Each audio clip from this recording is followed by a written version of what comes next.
I want to share a feature with you in Google Meet that you might consider useful when you're holding a meeting. So the first thing we're going to do is go over to the host controls, and that's again that little lock icon. You're going to scroll down to Q&A.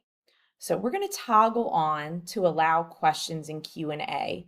And I also would toggle on that you want to hide each question until a host approves. So what this will allow students to be able to do is to either send you a question, or it doesn't have to be a question, they could send you a message. So it kind of mimics that private chat feature. The only caveat is that it's a one-sided message. So if a student is to send you a message through Q&A, you are unable to answer that question privately to that one individual student.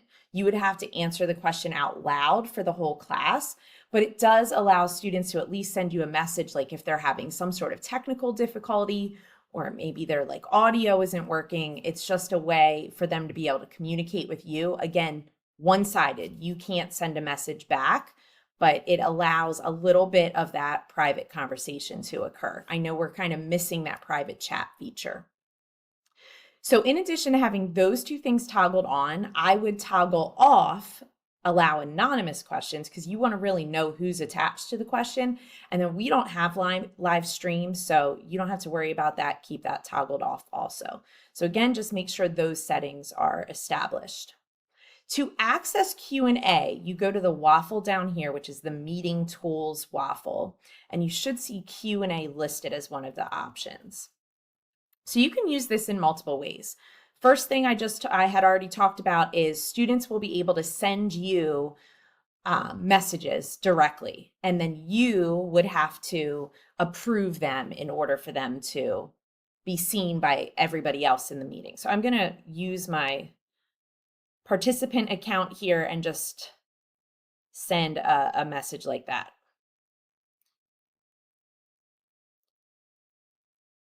And you can see that I posted that.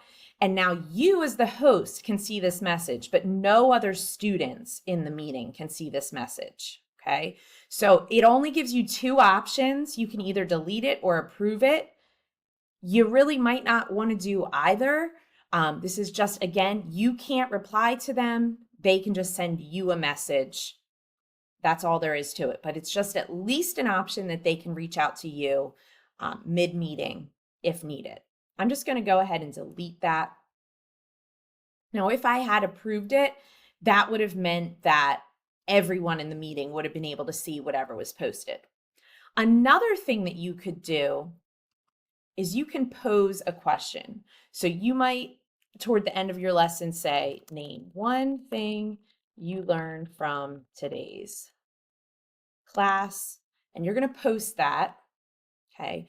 And then the students are going to reply to that. So they can post a question. They can, basically reply to that.